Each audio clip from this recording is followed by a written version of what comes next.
Hello everyone, welcome to back MBR biology. पिछली class में हमने सेल की बेसिक इंट्रोडक्शन, सेल की थ्योरी ये सब पढ़ ली थी। अब इस क्लास में हम आगे का पार्ट 2 पढ़ेंगे, सेल के टाइप्स और मेम्ब्रेन के आधार पर ऑर्गेनेल्स। इनके बारे में आज इस वीडियो में बात करेंगे।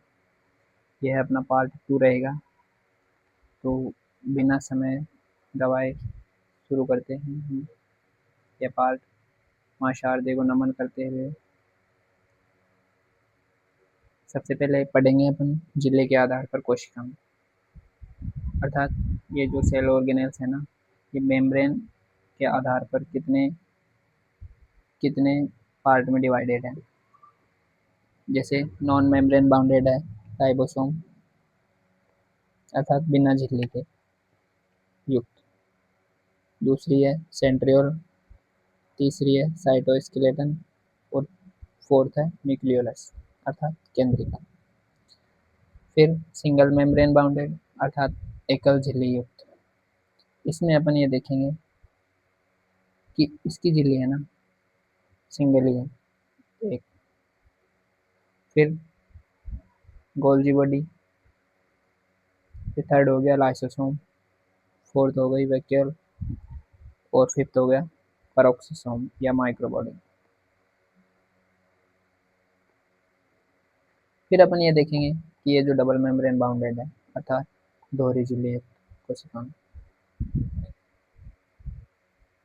न्यूक्लियस हो गया केंद्रक, इसमें डबल मेम्ब्रेन एक और एक, ये दो। एक हो गया माइटोकॉन्ड्रिया,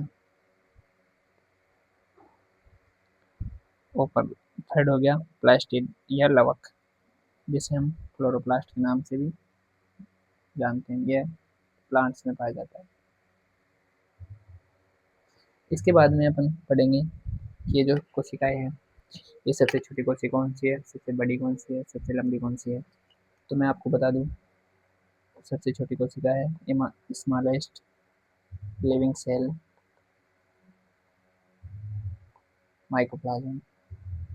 आप तो इसे सिंपल सा याद रखो, माइकोप्लाज्म। इसमें सेल वॉल एब्सेंट रहती है, cell wall absent.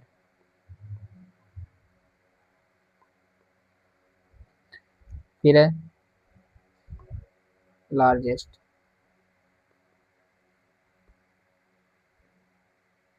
Living cell,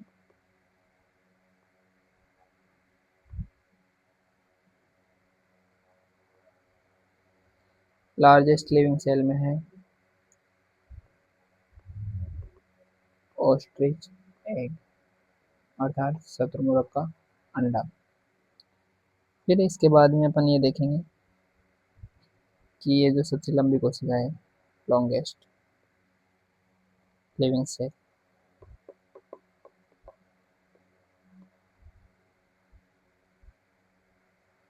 ये कौन सी है, ये है न्यूरॉन तंत्रिका तंत्र अर्थात नर्व सेल। इसके बाद में अपन देखेंगे प्रोकैरियोटिक सेल। प्रोकैरियोटिक सेल के बारे में अपन ये पढ़ेंगे कि ये जो प्रोकैरियोटिक कोशिकाएं है वे कौन कौन सी होती है, इसमें क्या पाया जाता है, क्या नहीं पाया जाता। ये जो अपन ने ऑर्गेनेल्स पढ़े थे वो इसमें एब्सेंट रहते हैं या प्रेजेंट रहते हैं, इन सब के बारे में अपन यहाँ अध्ययन करेंगे। तो प्रोकैरियोटिक कोशिका में ये जो डीएनए है ना, नाभिक अर्थात न्यूक्लियस, न्यूक्लियस एब्सेंट रहता है इसमें, केंद्रक एब्सेंट रहता है अर्थात डीएनए नहीं पाया जाता, डीएनए एब्सेंट रहता है इसमें। इनकी डीएनए एक झिल्ली में बंद नहीं होती और ये आमतौर पर छोटी एम संरचना वाली होती है। एग्जाम्पल हो गए इसके बैक्टीरिया और साइनोबैक्टीरिया। इनकी मुख्य विशेषताएं क्या क्या है मैं आपको बता दूं। इसमें ना ये केंद्रक नहीं पाया जाता अर्थात नो ट्रू न्यूक्लियस, और डीएनए है ना जो नेक्ड रूप में पाया जाता है, नेक्ड डीएनए अर्थात न्यूक्लियर। न्यूक्लियोइड। फिर इसमें राइबोसोम 17 टाइप के राइबोसोम पाए जाते हैं। 17 प्लाज्मिड उपस्थित होते हैं। ये जो है ये प्लाज्मिड है। सेल वॉल पाई जाती है इसमें। सेल मेम्ब्रेन है। ये पिली या फिम्ब्रिया है। न्यूक्लियोइड बता दिया मैं आपको। और ये जो फ्लैजिला पाए जाते हैं इसमें। और इनके इम्पोर्टेंस है कि कुछ जीवों के लिए हानिकारक रोग उत्पन्न करते हैं, अनेक जीवों के लिए लाभदायक भी होते हैं, जैसे दूध का दही बनाना, नाइट्रोजन स्थिरीकरण करना। और ये बायोटेक्नोलॉजी और उद्योग में महत्वपूर्ण भूमिका निभाते हैं। पर्यावरण में पोषक चक्र को बनाए रखने में सहायक होते हैं। इनकी संरचना अपन पढ़ेंगे। जैसे मैं आपको इस तरीके से बताता हूँ।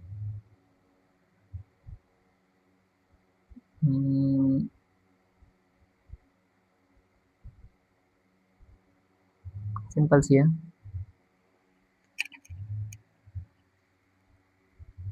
ऐसे देख लो आप तो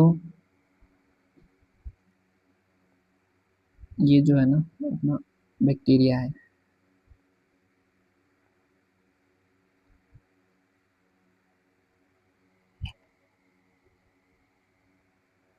ये तो इसकी हो गई सेल वॉल। बाहर की तो हो गई cell wall.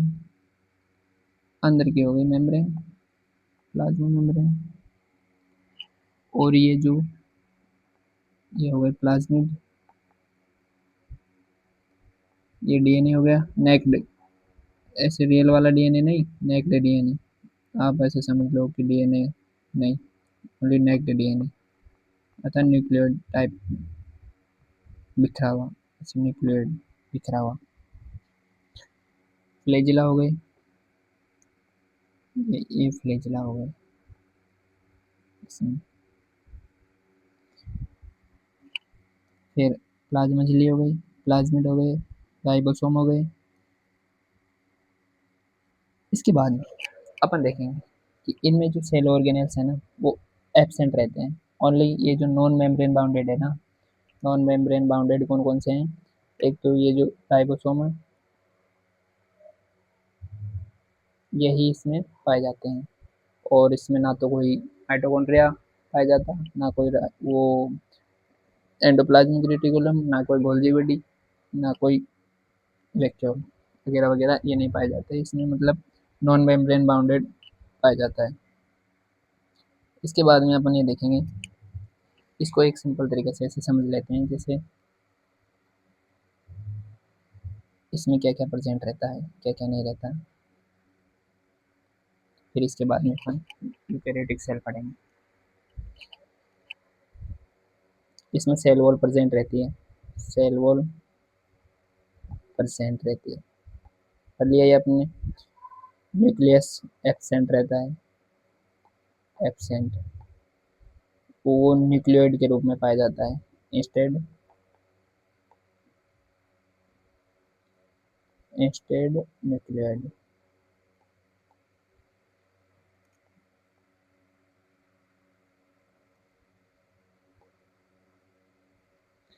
Chromosome single, chromosome single.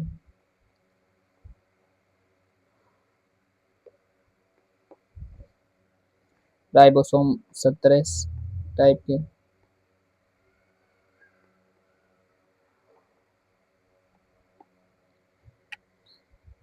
और साइज है इसकी, साइज है इसकी 0.2 माइक्रोमीटर से 2 माइक्रोमीटर डायमीटर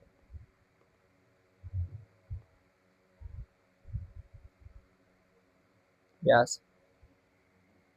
इसके एग्जाम्पल पढ़ेंगे अपन। Bacteria,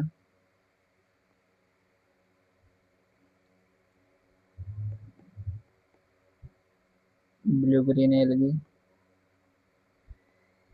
mycoplasma.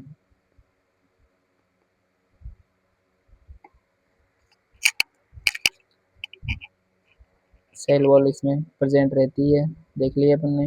न्यूक्लियस एब्सेंट रहेगा। और ये न्यूक्लियोइड के रूप में पाया जाता है इसमें। और इसमें है ना, अपन ने देखा भी था कि ये प्लाज्मिड पाए जाते हैं, प्लाज्मिड,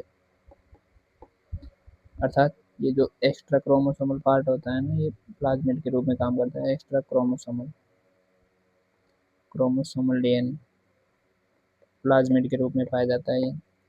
इसमें मेजोसोम भी पाए जाते हैं।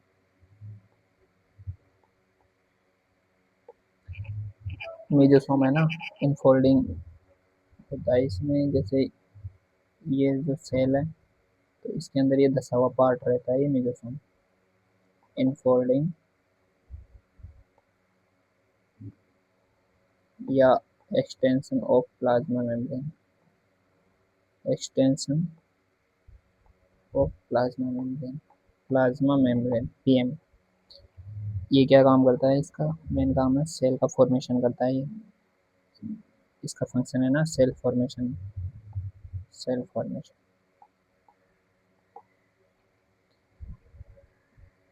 इसमें इंक्लूजन बॉडीज भी पाई जाती है, इंक्लूजन बॉडीज, ये ना, ये काम करती है।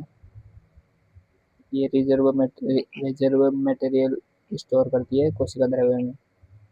लिख लो आप, reserve material stored in cytoplasm.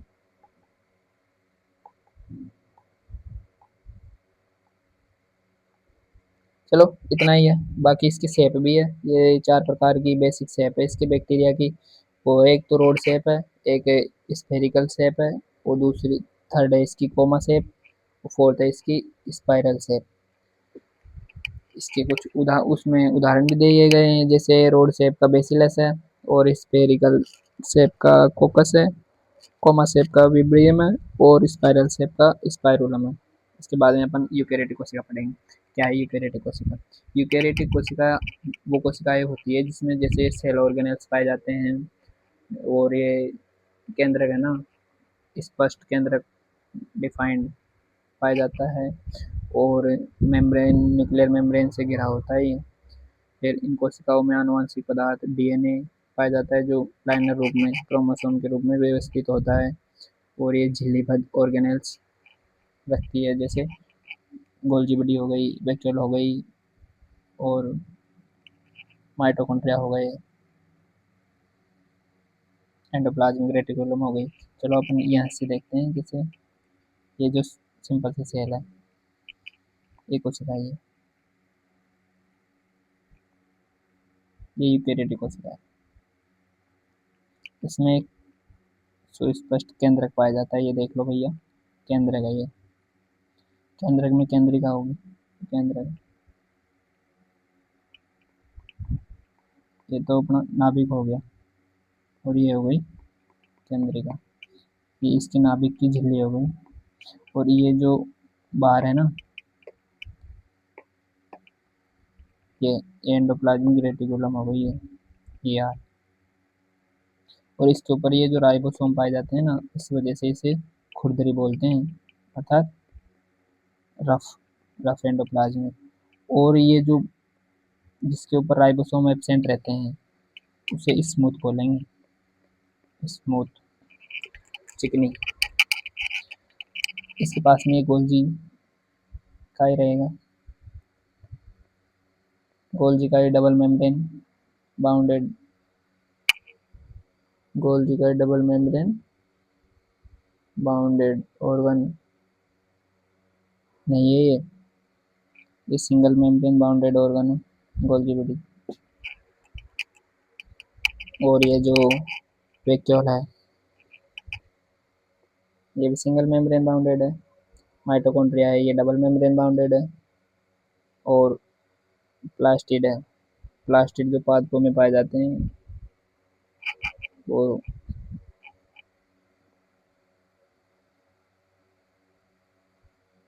Plastic कहाँ है इसमें, प्लास्टिड, प्लास्टिड तो डबल मेम्ब्रेन बाउंडेड होता है। फिर इसमें देखेंगे अपन राइबोसोम, राइबोसोम भी पाए जाते हैं इसमें 80 प्रकार के। जैसे ये राइबोसोम है, ये लिख देता हूँ मैं, तो 80 टाइप्स राइबोसोम।